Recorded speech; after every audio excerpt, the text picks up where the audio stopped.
भगवान अनंत हैं, उनका सब कुछ अनंत है, फिर भी उसके मुखार बिंदु निकली हुई गीता के भावों का अंत आ ही कैसे सकता है। अलग अलग आचार्यों गीता की अलग अलग टीका लिखी हैं। उनकी टीका के अनुसार चलने से मनुष्य का कल्याण तो हो सकता है, पर वह गीता के अर्थ को पूरा नहीं जान सकता। आज तक गीता की जितनी टीकाएँ लिखी गई वे सब की सब इकट्ठी कर दे तो भी गीता का अर्थ पूरा नहीं होता।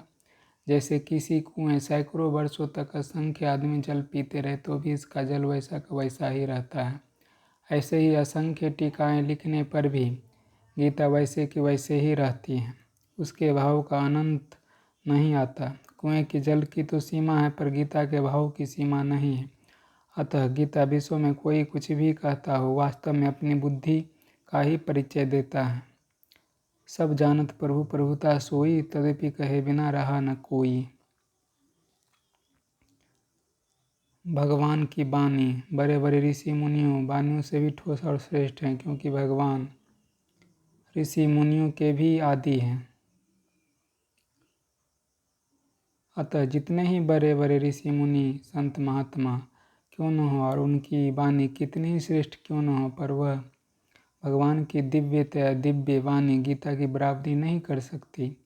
पगडंडी को पद्धति कहते हैं और राजमार्ग घटना पथ अथवा चौड़ी सड़कों का प्रस्थान कहते हैं। गीता उपनिषद और ब्रह्मसूत्र ये 3 प्रस्थान हैं, शेष सब पद्धतियाँ हैं। प्रश्नोत्तर में गीता बहुत विलक्षण है, क्योंकि इसमें उपनिषद और ब्रह्मसूत्र दोनों ही आ जाती है। गीता उपनिषदों का सार है, पर वास्तव में गीता की बात उपनिषदों से भी विशेष है। कारण की अपेक्षा कार्य में विशेष गुण होता है। जैसे आकाश केवल एक गुण शब्द है, पर उसके कार्य वायु में 2 शब्द और स्पर्श हैं। वेद भगवान के निश्वास हैं और गीता भगवान की वाणी है। निश्वास तो स्वाभाविक होते हैं, पर गीता भगवान ने योग में स्थित होकर कही है। अतः वेदों की अपेक्षा भी गीता विशेष है।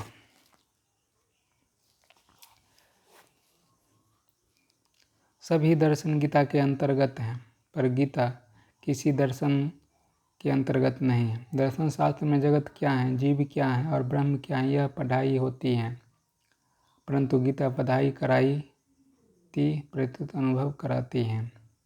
गीता में किसी मत का आग्रह नहीं है, परंतु केवल जीव के कल्याण का ही आग्रह है। मतभेद गीता में नहीं है। टीकाकारों में से गीता के अनुसार चलने से सगुण और निर्गुण उपासकों में परस्पर खटपट नहीं हो सकती। गीता में भगवान साधकों को समर्ग तरफ ले जाते हैं। सगुण निर्गुण साकार निराकार द्विभुज चतुर्भुज सहस्त्रभुज आदि सब रूप समर्ग परमात्मा ही अंतर्गत है।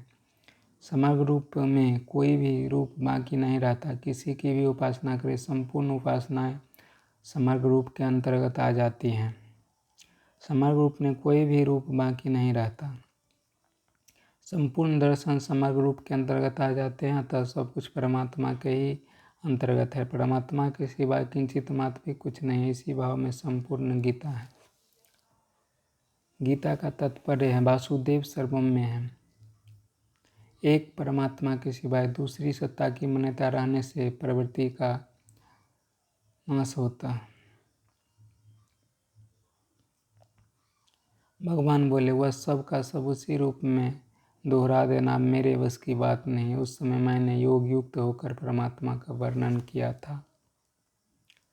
योग युक्त अर्थात योग में स्थित होकर गीता कहने का तात्पर्य है कि सुनने वालों का हित किस में है, उसके हित के लिए क्या करना चाहिए, भविष्य में जो सुनेगा अथवा पढ़ेगा उसका हित किस में होगा। इस प्रकार सभी साधकों को हित में स्थिर होकर गीता कही है। उदय होता है और दूसरी सत्ता का मान्यता मिटने से निवृत्ति धृष्टता होती है। प्रवृत्ति का उदय होना भोग है और निवृत्ति का धृष्टता होना योग है। गीता सब कुछ परमात्मा ऐसी मानती है और इसी को महत्व देती है। संसार में कार्य रूप से, कारण रूप से, प्रभाव रूप से, सब रूपों से मैं ही हूँ, यह बताने के लिए भगवान गीता में 4 जगह 7वें, 9वें, 10वें और 15वें अध्याय में अपना विभूतियों का वर्णन किया है। ब्रह्म निर्गुण निराकार, कृत से अध्यात्म, अनंत योनियों का अनंत जीव, अखिल कर्म, उत्पत्ति स्थिति प्रलय आदि का संपूर्ण क्रियाएं, अधिभूत अपने शरीर सहित संपूर्ण पांच भौतिक जगत, अधिदैव मन इंद्रियों के अधिष्ठाता देवता सहित ब्रह्मा जी आदि सभी देवता तथा अधियज्ञ अंतर्यामी विष्णु और उसके सभी रूप, ये सब के सब वासुदेव सर्वम के अंतर्गत आ जाते हैं। 7वें अध्याय का 19वां 30वां श्लोक। तात्पर्य यह है कि सत असत और उससे परे जो कुछ भी है वह सब परमात्मा ही है। संसार अपने रोगों के कारण ही दिखता है, राग के कारण ही दूसरी सत्ता दिखती है। राग न हो तो एक परमात्मा के सिवाय कुछ और नहीं है। जैसे भगवान ने कहा है, सर्वस्य चाह हृदय सन्निविष्ट, मैं ही संपूर्ण प्राणियों के हृदय में स्थित हूँ। जिस हृदय में भगवान रहते हैं उसी हृदय में राग द्वेष हलचल अशांति होते हैं। हृदय में ही सुख होता है और हृदय में ही दुख आता है। समुद्र मंथन में वहीं से विष निकला, वहीं से अमृत निकला। भगवान शंकर ने विष पी लिया तो अमृत निकल आया। इसी तरह राग द्वेष को मिटा दे तो परमात्मा निकल आएंगे। अतः महात्माओं के हृदय में राग द्वेष नहीं रहते, अतः वहाँ परमात्मा रहते हैं। सब कुछ परमात्मा है। यह खुले नेत्रों ध्यान है।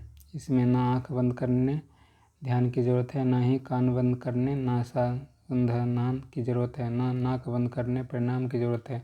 इसमें न संयोग का असर पड़ता है, न वियोग का, न किसी आने का असर पड़ता है, न किसी के जाने का। सब कुछ परमात्मा ही है, तो फिर दूसरी कहाँ से आए, कैसे आए।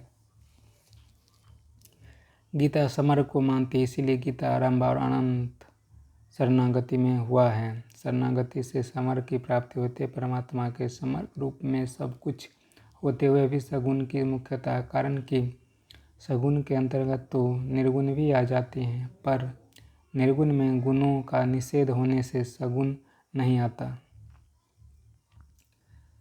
अतः सगुण ही समग्र हो सकता है। भगवान श्री कृष्ण समर असंशय समग्माम, गीता समर की वाणी, इसीलिए गीता में सब कुछ है।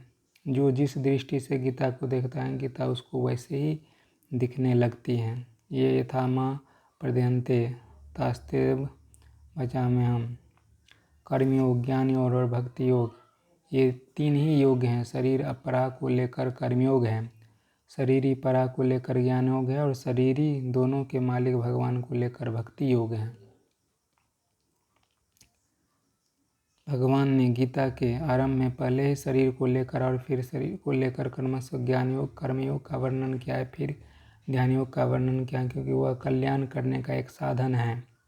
फिर 7वें अध्याय से भक्ति का विशेष वर्णन किया है, जो भगवान का खास ध्येय है। मनुष्य कर्म योग से जगत के लिए, ज्ञान योग से अपने लिए और भक्ति योग से भगवान के लिए उपयोगी हो जाता है। गीता में समता को योग कहा है। वास्तव में योग की आवश्यकता कर्म ही है। ज्ञान में भी योग की आवश्यकता नहीं है और भक्ति तो योग की बिल्कुल आवश्यकता नहीं है। ज्ञान और भक्ति वास्तव में योग ही हैं। कर्म जड़ बांधने वाले हैं और विषय हैं, इसीलिए उनमें योग की आवश्यकता है। कर्म योग की मुख्य, योग के सिवाय कर्म कुछ नहीं है। कर्तव्य भी कर्म करने से ही आता है, इसीलिए गीता में योग शब्द विशेषकर कर्मयोग का ही वाचक है। गीता की पुष्पिका में पद का अर्थ कर्मयोग का शिक्षा है। कर्मयोग में 2 विभाग है, कर्म विभाग और योग विभाग। कर्म विभाग पूर्वार्ध है और योग विभाग उत्तरार्ध है। कर्म करना सापेक्ष है और योग करना निरपेक्ष है। कर्म विभाग में कर्तव्य प्रधानता है और योग विभाग में स्वाधीनता, निर्विकारता, संगनता, समता है। संसार में हमारा जो कर्तव्य होता है वो दूसरों का अधिकार होता है, इसीलिए व्यक्ति का जो कर्तव्य है वह परिवार का, समाज का और संसार का अधिकार है। जैसे वक्ता जो कर्तव्य है वह श्रोता का अधिकार है और श्रोता का जो कर्तव्य है वो वक्ता का अधिकार है। वक्ता बोलकर श्रोता के अधिकार की रक्षा करता है और श्रोता सुनकर वक्ता के अधिकार की रक्षा करता है। दूसरे अधिकार की रक्षा करने से मनुष्य ऋण मुक्त हो जाता है और उसको योग की प्राप्ति हो जाती है। दूसरे अधिकार की रक्षा करने का तात्पर्य शरीर, प्रस्तु, योग्यता, सामर्थ्य को अपनी न समझकर परंतु दूसरे की समझकर दूसरों की सेवा अर्पित कर देना। संसार में वस्तु और व्यक्ति के साथ हमारा संयोग होता है। जहाँ संयोग होता है वहीं कर्तव्य का पालन करने की आवश्यकता होती है। वस्तु का संयोग होने पर वस्तु में समता न रहकर ममता का दुरुपयोग करना, उसको दूसरे की सेवा में लगाना हमारा कर्तव्य है। व्यक्ति का संयोग होने पर उस व्यक्ति में ममता न करके उसकी सेवा करना, उसको सुख पहुंचाना हमारा कर्तव्य है। कामना और ममता रहित होकर कर्तव्य का पालन करने से शरीर संसार के संयोग का वियोग हो जाता है और योग की प्राप्ति हो जाती है। संयोग का तो वियोग होता है पर योग की कभी वियोग नहीं होता। योग की प्राप्ति होने पर मनुष्य राग, द्वेष, काम, क्रोध आदि विकारों से सर्वथा मुक्त हो जाता है और उसको स्वाधीनता, निर्विकारता, संगता, समता की प्राप्ति हो जाती है। प्रत्येक मनुष्य चाहता है कि मैं सदा जीता रहूं, कभी मरूं नहीं, मैं सब कुछ जान जाऊं, कभी अज्ञानी न रहूं, मैं सदा सुखी रहूं, कभी दुखी न रहूं। परंतु मनुष्य की यह चाहना अपने बल से अथवा संसार से कभी पूरा नहीं हो सकती, क्योंकि मनुष्य जो चाहता है वो संसार के पास है ही नहीं। वास्तव में मनुष्य जो चाहिए वो उसको पहले से ही प्राप्त है। उससे गलती यह होती है कि उसको वस्तु चाहने लगता है जिसका संयोग अभियोग होता है, जो मिलने और बिछड़ने वाली है। यह सिद्धांत है कि जो वस्तु कभी हमसे अलग ही नहीं होती वो सदा ही हमारे से अलग हैं और अभी वर्तमान भी हमारे से अलग हैं। जैसे शरीर कभी हमारे से अलग होगा तो वह सदा ही हमारे से अलग हैं और अभी भी हमारे से अलग हैं। इसी तरह जो वस्तु परमात्मा कभी भी हमारे से अलग नहीं होती वो सदा ही मिली हुई हैं और वह अभी भी हमारे को मिली हुई। तात्पर्य यह निकला कि वास्तव में संसार का सदा ही योग और परमात्मा का सदा ही योग है। कोई आचार्य पहले कर्मयोग फिर ज्ञान योग फिर भक्ति योग यह कर्म मानते और कोई आचार्य पहले कर्मयोग फिर भक्ति और अज्ञान योग यह कर्म मानते। परंतु गीता पहले ज्ञान योग और कर्मयोग फिर भक्ति योग यह कर्म मानती है। गीता कर्मयोग को ज्ञान योग की अपेक्षा विशेष मानती है।